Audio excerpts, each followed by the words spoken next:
Hindi inaalis ng kampo ni Vice President Sara Duterte ang posibilidad ng pagdulog sa Korte Suprema. Ito ay upang questionin ang constitutionality ng impeachment proceedings na isinasagawa ng House Committee on Justice.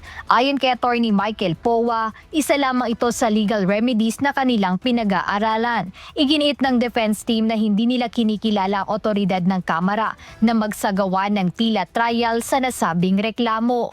Sa ngayon, ang sinasabi namin is that is always a possibility. Especially since, ulitin ko lang yung sinabi ni Atty. Sheila, our objection to the proceedings is fundamental. No? Hindi to mere technicality. We are saying na ang sinasagawa ngayon ng committee, at least sa aming pananaw at sa aming posisyon, is labas na sa kapangyarihan nila dahil yung trial, mini-trial, full-blown trial is really vested upon the Senate. Binigyang diin din ni Atty. Sheila Sison na hindi nila pahihintulutan na dumalo ang Vice-Presidente sa mga pagdinig ng Kamara. Anila, ang Senado lamang ang may constitutional jurisdiction para rito. I think our letter is clear. We cannot participate in a proceeding that we think is unconstitutional.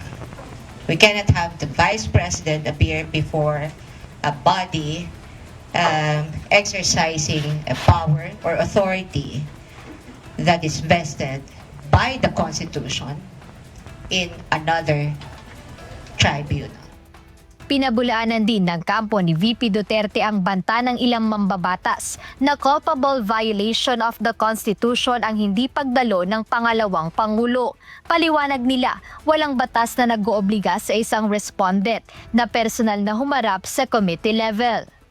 Well, first and foremost, there is no rule, law, requiring the respondent to attend the hearings or the proceedings before the Committee on Justice. I think that is clear. Hindi naman dapat natin pagdebatihan yan. In fact, the Constitution is clear also, diba, na if you read the Constitution, wala namang nakasaad doon na talagang requiring the Vice President to attend. It's not the first time. Sa ibang impeachment proceedings, hindi din naman nag-attend yung high official na ini-impeach. So I don't know where that is coming from.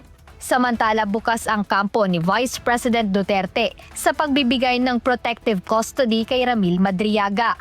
Layon ni Atty. Powa na mabigyan sila ng pagkakataong mabusisi at mapabulaanan ang mga testimonya ni Madriaga laban sa pangalawang Pangulo.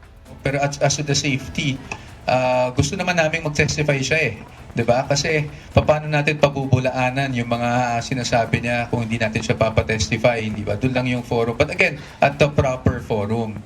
So, kung siya man ay magte-testify, kung mapunta man tayo sa Senate at assuming that there are no constitutional infirmities at napunta tayo doon sa Senate for the hearing, maybe that's the proper time for us to test his credibility. Nanindigan ang mga abogado ni VP Sara na handang humarap ang Vice-Presidente sa paglilitis basta't gagawin ito sa tamang forum o ang Senate Impeachment Court. Jed Neresina, UNTV News and Rescue. Diyos ang aming sandigan, serbisyo publiko ang aming pinahahalagahan.